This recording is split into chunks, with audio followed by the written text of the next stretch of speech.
Namaste Ji, Namaste. Welcome to Courtroom. I sincerely hope that your preparation for CUET PG COQP 11 aka TULLB admissions which will be conducted under this exam are now going well. Now let us presume that the exam is on the 15th of March. You have around 42 days left. The purpose of this specific lecture is to talk about one specific thing which is called as the topic of legal awareness. Now, mind you, this is not legal aptitude, however, it is legal awareness. The trouble is that back in the day, in the days of DU LLB, they also used to say, हाँ भाई legal awareness ही पूछेंगे, and then if you know that question paper as it used to exist till 2022, well, उसके अंदर वो सभी कुछ पूछ लेते थे. However, I am not hinting at the fact कि ये लोग सभी कुछ पूछेंगे. उसके दो तीन कारण हैं. सभी कुछ in the sense सभी कुछ लॉ का. उसके दो तीन कारण ये हैं कि बाकी कोर्सेज, काफ़ी सारे कोर्सेज की एडमिशन भी इस पेपर में होनी है, और ये एक टॉपिक है अंडर द टॉपिक सब, basically the main topic of general awareness. तो एक तरह से एक सब टॉपिक हो गया, नहीं तो. और उसके अंदर ट्रेड अवेयरनेस वगैरह भी दे रखी है. अब ऐसे तो ट्रेड अवेयरनेस अगर पूरी क्या इकोनॉमिक्स थोड़े ना पढ़ के जाएंगे. तो एक बार बार कमेंट्स में ये क्वेश्चन बार बार पूछ रहे थे कि लीगल अवेयरनेस में करें तो करें क्या. नाउ इंडियन कॉन्स्टिट्यूशन जो है कि वो एक एक्सप्रेसली आपका टॉपिक ऑलरेडी प्रोवाइडेड है, तो वो तो कवर आउट करनी है. क्या पूरी इन डेप्थ करनी है कि पूरी लक्ष्मीकांत पढ़ डाली? मुझे नहीं लगता कि उतनी ज़रूरत है based on past year trends. But अब ये कि अगर लीगल अवेयरनेस का एक टॉपिक अगर इन्होंने और डाल दिया तो इसका मतलब क्या है, आइए उस पर जरा थोड़ी सी डिस्कशन कर लेते हैं. Now if I were you, now based on my experience in life, if I were you, I would prepare this subtopic under general awareness in the following way. पहले मैं क्या करूँगा, मैं जाके legal terms and Maxim's cover out करूँगा, most important वाले. अब अगर आप लीगल मैक्सिम्स जाके वैसे सर्च करेंगे तो आपको 100, 150, 200 मिल जाएंगे. इस चैनल पे अगर आप DU LLB या CUET PG की प्ले लिस्ट, जो भी मैंने आजकल नाम रखा होगा मुझे याद नहीं, मैं यहाँ पे एक दिखा देता हूँ मैं आपको. I'll reach out. Basically, I'll give you the links of those specific lectures in the pinned comment. Legal terms, legal maxims वगैरह मैंने बहुत 2019 के आसपास मैंने वो लेक्चर शूट करेंगे. That they are still relevant to date, क्योंकि लीगल टर्म्स या मैक्सिम्स बदले तो है नहीं. मैं सबसे पहले वो टर्म आउट बेसिकली टर्म्स को कवर आउट करूँगा to frame it correctly. Secondly जब मेरा ये काम हो जाए, so will go step by step. So this is step 1. अब 42 दिन रहते हैं तो मुझे बाकी टॉपिक वगैरह भी करने हैं. This lecture is not a roadmap of the strategy, the last 42 day strategy, last 21 day strategy, last 15 day strategy. मेरा वैसा कोई मकसद नहीं है इस लेक्चर को वैसा बनाने के लिए. However, I think I'll make one perhaps on this coming Monday. तो लीगल टर्म्स एंड मैक्सिम्स के बाद मैं सीधा आऊँगा और मैं कॉन्स्टिट्यूशन में से सबसे पहले फंडामेंटल राइट्स और वो जो 5 जो रिट्स वो कवर आउट करूँगा, और एक आर्टिकल्स टू रिमेंबर की लिस्ट बना लूँगा. ये सब कुछ आर्टिकल्स टू रिमेंबर की लिस्ट का तो आई थिंक एक लेक्चर यहाँ पे है. So you will have to check the playlist and find those specific lecture. I in fact instead of giving you the videos, specific videos, मैं playlist का link नीचे डाल रहा हूँ, और उसमें आप लीगल टर्म्स, मैक्सिम्स और ये वाले लेक्चर्स आप वहाँ से कवर आउट कर सकते हैं. ऑलराइट, मैं 5 रिट के मतलब करूँगा, and you will have to go through fundamental rights, क्योंकि ये जो आर्टिकल्स टू रिमेंबर जो यूजुअली जो पूछते हैं, those articles are from article 12 to 35 which is primarily part 3 of the constitution. Alright, तो ये मैं काम निपटा कर मैं आगे बढ़ूंगा, और मैं थोड़ी सी प्री कॉन्स्टिट्यूशनल हिस्ट्री के ऊपर जाऊंगा, जो कि मुझे NCERTs 9 से लेके 12th के अंदर बार बार लगातार पढ़ाई जाती थी. तो प्री कॉन्स्टिट्यूशनल हिस्ट्री में एक कॉन्स्टिट्यूशन बनी कैसे है. Government of India act 1935, then there are आपकी राउलेट एक्ट, मैं वो सत्याग्रह मूवमेंट, मैं वो सब के बारे में बात कर रहा हूँ, जो कि मेरे को बेसिकली डबल कॉम्बो आ जाएगा. मेरे स्टैटिक जीके की भी मेरी तैयारी हो जाएगी. Where was the first Satyagraha held, etcetera etcetera. लेकिन कॉन्स्टिट्यूंट असेंबली का आइडिया किसने प्रपोज करा था, देन आपके August mission, Cripps mission, stuff such as that, ये आपकी मोस्टली किसी भी LLB एंट्रेंस की किताब में पहले 1-2 चैप्टर्स में दे रखा होता है. नहीं तो लक्ष्मीकांत के पहले 2 chapters are more than sufficient. वो भी मैंने लेक्चर में कवर आउट, यहाँ पे कवर आउट करे हुए हैं. I think there was a series that I did back in the day on Polity Station. So if you want to cover it, you can cover it from that.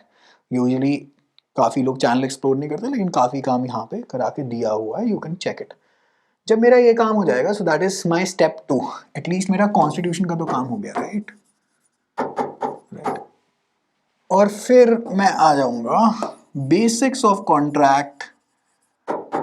आपका offer क्या होता है, agreement, acceptance, offer में क्या डले, basically offer या proposal के अंदर क्या डले तो वो अग्रीमेंट बन जाता है, या अग्रीमेंट नहीं, या प्रॉमिस बन जाता है। फिर प्रॉमिस में क्या एडिशन होती है जिससे वो अग्रीमेंट बन जाता है। अग्रीमेंट अगर एनफोर्सबल बाय लॉ है, नॉट एनफोर्सबल बाय लॉ है, तो वो कॉन्ट्रैक्ट है और फिर वो वाइड अग्रीमेंट है। Stuff such as that, very very basics of contract. Then what is a contingent contract, what is a wagering contract, मैं ये cover out करूँगा. So I'll cover out the basic definitions of contract. Again, refer to any LLB entrance guide, all of it is given there. I will या आप YouTube पे भी search कर सकते हैं. I'm sure there are n number of channels that are covering this. तो contract के अंदर मैं ये वाले basics of contract topic cover out करूँगा. Then torts के मैं सिर्फ केवल बेसिक्स में टॉट फीजर क्या होता है, मिसफीजेंस क्या होती है, टॉट किस भाषा से उठाया गया शब्द, कहाँ से आ रहा है, व्हाट जनरली इज अ टॉट, volenti non fit injuria, very very basic stuff, exceptions to volenti non fit injuria, not going into, not taking a deep dive into torts, but the basic terminology associated with torts and the maxims, of course, like ubi jus ibi remedium is a standard maxim that is associated with torts. So this will be my, this is now I think मैं step 3 पे हूँ. So this is step 1, this is step 2, this is step number 3. जब मेरा ये काम हो जाएगा then step number 4 I'll basically want to understand what is IPR. IPR के अंदर IPR के अंदर आप आ जाते हैं कि patent, copyright, GI tag, tenures क्या क्या हैं, ये हैं क्या. लाइक फॉर एग्जांपल जैसे आप ये कह देंगे तो लोगो है ये जो आप जो दिखा रहे हैं. Like for example if I show you current affair file, current affair notes इस साल के जो कि ऑनलाइन बैच गए हुए हैं. Like for example if I show you, if the camera can focus here, if you can see this, what exactly is this, right? So this is a trademark. So what is the difference between trademark and, well, copyright? Copyright will protect the contents of these notes, so that is, and invention is protected by what, the tenure of all of these terms. Well, that becomes important. So again, the basics of IPR, not anything advanced is not needed as per me, as per like whatever I can understand from legal awareness, right? So that is step number 4. Step number 5 is understanding basic family laws. Like for example, अगर एक हिंदू और एक मुस्लिम ने अगर शादी करनी हो तो वो किस एक्ट के अंडर करेंगे, और हिंदू और जैन ने शादी करनी हो तो वो किस किस एक्ट के अंडर कर सकते हैं. Hindu marriage act, special marriage act, दोनों के अंडर कर सकते हैं. By the way past year question भी है DULLB का, back in the day it used to be asked. Stuff such as this, because this is general legal awareness, right? So you are living in this country, you need to be slightly aware of as to what exactly, in which sort of a legal system are you in, the adversarial system and inquisitorial system. That brings me to, let us include both of these in step number 4. Then I'll go for step number 5. I will want to understand what sort of a legal system does our country have, because ये 8वीं 9वीं कक्षा के topic है bye the वे, ये कुछ advance नहीं है, वो आप भूल चुके हैं कि SST में कभी आपको पढ़ाया गया था ये. तो एडवर्सेरियल सिस्टम एंड इंक्विजिटोरियल सिस्टम के बारे में मैं जान लूँगा, और मेनली मैं जानूंगा जुडिशरी के बारे में. How is the judiciary structured in our country, how is the judiciary structured, and well how exactly are जजेस appointed via the collegium system. तो कॉलेजियम सिस्टम की थोड़ी सी आपको हिस्ट्री ज्योग्राफी पढ़नी पड़ेगी, राइट? तो अच्छा, अब कल को ये अगर एग्जाम में आप कहें या तो आया नहीं तो 75 क्वेश्चन है, 75 क्वेश्चन है, ना मुझे पता है ना किसी को पता है कि कितने क्वेश्चन लॉ पे आने वाले, मुझे नहीं पता वेरी फ्रैंकली. क्या पता 1 आ जाए, क्या पता 10 आ जाए. मैं उम्मीद करके चल रहा हूँ कि 10 आ जाए. However it can be Holi incorrect. कल को वो आ जाते हैं, कई छिछोरे लोग होते हैं, अरे बोल रहे थे ये वो. अरे भैया तो क्वेश्चन पेपर मैंने तो सेट करा. और लीगल अवेयरनेस का उन्होंने एक टॉपिक दे दिया, ऐसे तो वहाँ पे ट्रेड अवेयरनेस भी लिखी हुई है, ऐसे जनरल अवेयरनेस के अंदर तो पता नहीं क्या क्या लिखा हुआ है उन्होंने. अब ये कोई तुक्का नहीं है कि उन्होंने LLB एटसेट्रा कर दिया और वहाँ पे प्रोस्पेक्टस में लीगल अवेयरनेस डाल दिया है, क्योंकि इसके ऊपर, क्योंकि हमने जो केस डाला था पिछले साल वो काफ़ी पॉपुलर हुआ था. तो उस चक्कर में ये भी कोई रैंडम कोइंसिडेंस नहीं है कि LLB एटसेट्रा और लीगल अवेयरनेस डाल दिया गया. क्योंकि वो केस कहीं ना कहीं ठीक कानों पे पहुंचा था। अब बेसिकली ये प्रोस्पेक्टस चैलेंज तो नहीं होती कोर्ट ऑफ लॉ में, क्योंकि वो कह देंगे इंडियन कॉन्स्टिट्यूशन पूछिए भैया, लीगल अवेयरनेस पूछिए, क्यों नहीं है जी ये लॉ का एंट्रेंस। अब DULLB में क्या होता था कि 50 से 70 सवाल out of 100 were law only, तो आदमी कहता था मैथ्स लॉजिकल जाए खड्डे में, मैं केवल ये वाला काम करके जाऊंगा। इस साल के कॉम्पोजिशन देख के ही पता चलेगा कि ये क्या कर रहे हैं। तो मिनिमम एक क्वेश्चन आइडियली स्पीकिंग 75 में से कितने को क्वेश्चन पूछेगा। Let us take a split. तो ये हो गया हमारा जी step 5। This is the step 5 approach to basically to counter out legal awareness आपकी।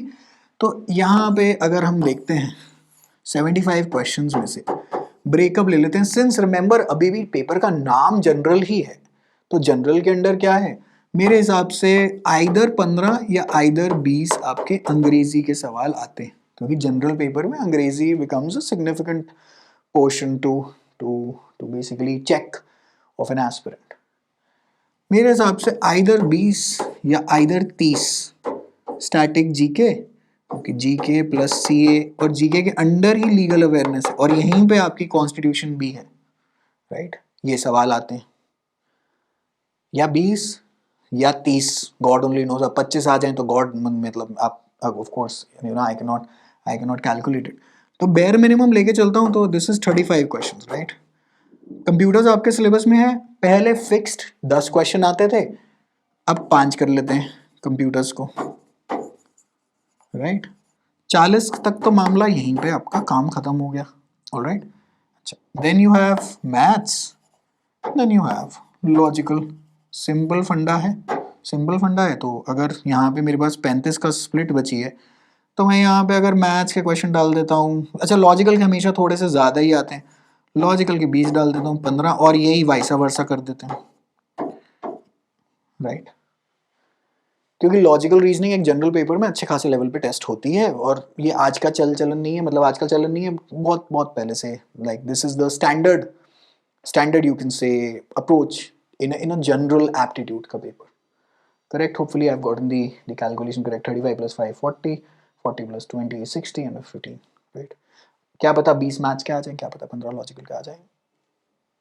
रफली 70% पेपर ऐसा ही बनना चाहिए मेरे हिसाब से। To counter this approach we have our mock series, जिसके अंदर आई थिंक अभी 11 से मॉक नंबर 11 to 20 लाइव होने हैं। तो मैं इनको अलग अलग परम्यूटेशन कॉम्बिनेशन से वो पेपर सेट कर दूंगा, ताकि एक स्टूडेंट जिसको चेक करना हो अपना मामला, अपना बेसिकली चेक क्या, in fact to tell you honestly, mock series को कभी भी अपने स्कोर पे कभी फोकस नहीं करना चाहिए। मॉक सीरीज में आप कहेंगे अरे मॉक सीरीज में स्कोर पे कैसे नहीं फोकस करें, सुनिए मेरी बात।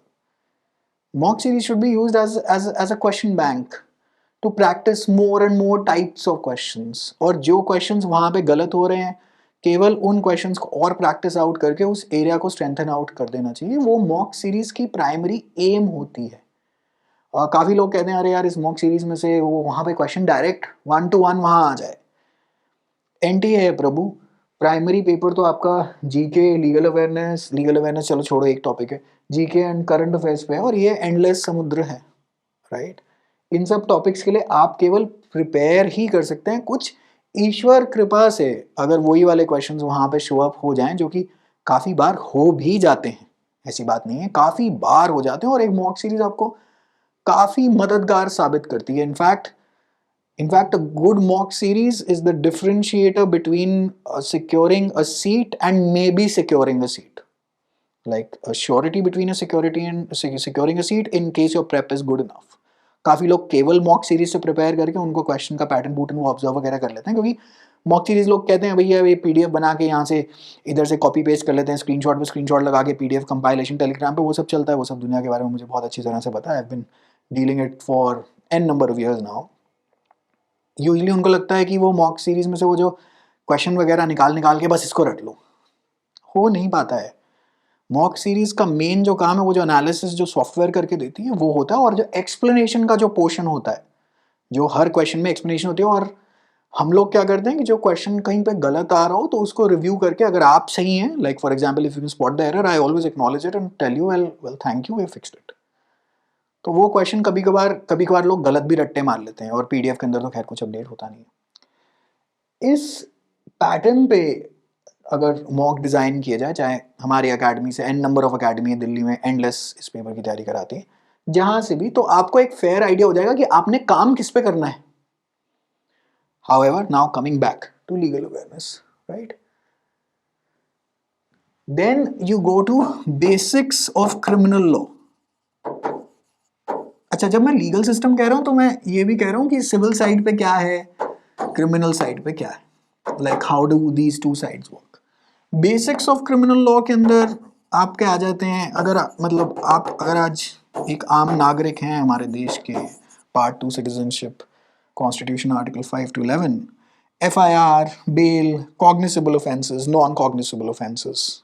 रटने नहीं है कि कौन कौन से कॉग्निसेबल नॉन कॉग्निसेबल, लेकिन डेफिनेशन तो बताओ. डेफिनेशन तो बताओ कि एक FIR का फुल फॉर्म क्या है, जीरो FIR का फुल फॉर्म क्या है, जब कोई पेक्यूनियरी जुरिस्डिक्शन ऑफ अ कोर्ट कह रहा है तो इन सब का मतलब क्या है.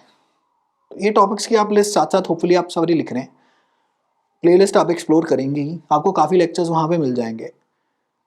मैं इस टाइम नहीं रेकमेंड करता क्योंकि मतलब हमारा जो ऑनलाइन कोर्स है वो काफ़ी लेंदी है, बट ठीक है, कोई सिलेक्टेड पोर्शंस देखे तो अभी भी तैयारी वहाँ से करी जा सकती है. ऑनलाइन कोर्स का ऑनलाइन बैच ही होता है वो. बट हाउएवर अगर आप मेरे से पूछेंगे कि जी मैं इसमें सब कुछ कर पाऊंगा, 42 दिन बचे हैं, अगर दिन के 3 से 4 घंटे दे पाएंगे तो कुछ कवर आउट होगा, नहीं तो फिर आप अपने आप तैयारी करिए. क्योंकि देखिए, कोई एग्ज़ाम सेल्फ प्रिपरेशन, ऐसा तो कोई एग्ज़ाम पैदा नहीं हुआ इस धरती पे जो कि सेल्फ प्रेप से नहीं निकलता है.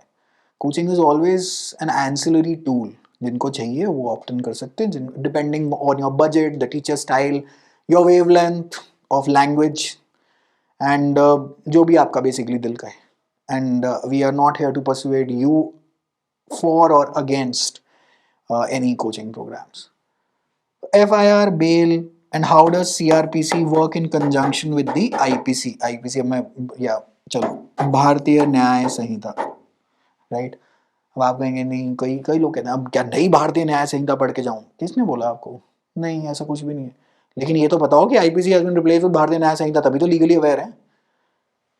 Important amendments, 106th CA and classic case laws, like for example stuff such as Kesavananda Bharati, जो कि आई थिंक बच्चे बच्चे को भी पता है कि क्या बोलते हैं. इंपॉर्टेंट अमेंडमेंट्स के अंदर लाइक फॉर एग्जांपल 106 CA, जैसे मैंने आपको बताया, 105th उतनी इंपॉर्टेंट नहीं है, but 103rd, 102nd, 101st, 99th, first, right, all of these are important. Voting age lowered, by which amendment, in which year, voting age lowered from 21 to 18, stuff such as that. UPSC, ECI constitutional body है कि नहीं है, that is all comes under the main topic of legal awareness. अब आप कहेंगे यार अगर sir 2 ही सवाल आने तो पढ़ूं क्यों? मुझे नहीं पता कितने आते हैं 75 में से, very frankly, I repeat again, I reiterate again, I have no clue. As a teacher, I have to prepare my students for the worst case scenario. Since you are a student that is watching on YouTube, I'm telling you everything from a general macro point of view कि broadly ये है, बाकी आपकी इच्छा है. अगर आपके पास कोई पुरानी यूनिवर्सल सिंगल पड़ी हुई है, वो मोर देन इनफ है इस एग्जाम के लिए. देखिए, इंग्लिश सेम है, मैथ सेम है, लॉजिकल सेम है, स्टैटिक कभी बदलती नहीं, क्यों? तभी तो स्टैटिक है. करंट अफेयर्स थोड़े से अपडेट करने होंगे, जो कि आपके पास यूट्यूब पे एन नंबर ऑफ सोर्सेज हैं, और वो बहाना नहीं चलता आज की डेट में कि इन्फॉर्मेशन उपलब्ध नहीं है. आपको भी पता है, आप एक सर्च करते हैं, आपके पास 5 करोड़ वीडियो वहाँ पे होते हैं, जो जौन सा भी आपको पसंद आए वहाँ से आप करंट अफेयर्स कर ही सकते हैं प्रिपेयर. बाकी के जो टॉपिक्स हैं वो आपके यूनिवर्सल सिंगल में मोर देन इनफ तरीके से दे रखे हैं, except for the portion of computers, जो कि I am sure these publishers have already must have published एक आध किताब तो उन्होंने निकाली दी होगी अभी तक, छोटी सी. नहीं तो अमेजोन पे जाइए, कंप्यूटर अवेयरनेस, अरिहंत की भी आती है, I think different publishers have this, and that's it, that's your paper. क्या 42 दिन में तैयारी होती है? टाइट है मामला, लेकिन मतलब you will have to follow very strict disciplined schedule if you want to prepare again from scratch. If you are the kinds जो कि question से तैयारी करते हैं, which like I was always the kind of that student, instead of going in for theory, MCQ देखा, उसमें से mark करते, जो मुझे नहीं समझ में आया उसकी जाके थ्योरी पढ़ ली, और जो मुझे समझ में आ रहा है उसका मैंने क्या करना है. कई लोगों को ये अप्रोच भी सूट करती है, तो मेरी तो हमेशा ये राय रहती है कि मॉक टेस्ट सीरीज चाहे हमारी या कहीं और पे भी आप एनरोल ज़रूर होइए और वहाँ से प्रैक्टिस आउट ज़रूर करिए क्वेश्चंस. मॉक सीरीज नहीं भी है तो क्वेश्चन बैंक से प्रैक्टिस आउट करिए, कोई बात नहीं। लेटर से आपके बजट में ही नहीं आती, नो वरीज, यूनिवर्सल सिंगल में क्वेश्चन बैंक दे रखा है, अगर क्वेश्चन ही प्रैक्टिस करना है तो वहाँ से देख लीजिए। Simple is that. जो जो सत्य है वो सत्य ही रहेगा, मतलब उसके अंदर मेरी आदत नहीं है, neither do I want to spin और twist facts. If I were you, care to conclude this lecture, I would cover out legal awareness in these steps because, well, I've ordered it in a probability ratio, right? लेकिन basics काम करूँगा, मैं basic काम करूँगा, और उससे ज़्यादा मैं टाइम नहीं देना चाहूँगा इस पे। उसका कारण मैं आपको बता देता हूँ, क्योंकि नंबर ऑफ क्वेश्चन 75 ही हैं, और 75 में इस स्प्लिट में अगर मैंने मान लो अगले 40 दिन केवल इसी में निकाल दिए और एंड में आ गए सिर्फ 5, हो सकता है ऐसी बात, बाय द वे, चलो मैं कहता हूँ 10 भी आ गए, बाकी सेक्शन ऑफ द एग्जाम भी तो है, क्योंकि इवेंचुअली रहेगा तो एक जनरल पेपर ही। और अगर कोई मतलब ईश्वरीय चमत्कार हो जाए और कुछ 25-30 लीगल की साइड पे आने शुरू हो जाए, then you know it makes sense. However this year we can not say, because this year we'll have to wait for the question papers, you'll have to prepare for the worst case scenario, that is you will have to strengthen out different areas of the syllabus of this exam, and that's just about it. That's the way to go for it. And yeah, I believe that fulfills the purpose of this session. आपको कुछ और, let us say that you want to know anything, or let us say that you're stuck with any aspect of this exam, you can leave a comment below. If possible, if it is worthy, I will try to create a video on it. If not, well, if I can respond to the query, of course I will. And if you have nothing nice to say, well, then don't say it at all. I believe if you follow this general formula, then only do you become a better human being. Just generally saying, it's not that people keep on saying it worse things, nothing like that. Just telling उस 1000 में से एक आदमी ऐसा निकलता है internet पे, because well, internet is free any which way. So because everything you say, well, is a reflection of your parenting any which way. So अगर कोई serious query है, if I were to make a video on it, if it is possible to make a video on it, then I'll definitely make a video on it. And that's about it. I'll leave all the important links down below. Consider enrolling in a mock series program to elevate your prep and the final score, because that is the key to such a general based exam. It is always the key, because you can study as much theory as you want to till the time that you are not able to solve out MCQs. Well, you are not going to be writing subjective answers any which way. Alright, I wish you all the very best. Baki koi query hai, so we'll be in touch over comments. Wishing you all the very best. May God bless you all. It's 42 days now that are left, and I believe that you'll do fairly well, presuming that the date is on the 15th of March. God only knows, NLSAT भी 17 मार्च को, NLSAT और IIT Kharagpur का तो paper भी clash हो गया. But hoping that MHCET and this paper doesn't clash. Either it is between the 14th, 15th or 16th. Either basically it is either of those days, or post the 17th or 28th के बीच में हो जाए, ताकि everyone is free to take this exam. All right. Wishing you all the best again. May God bless you. Bye.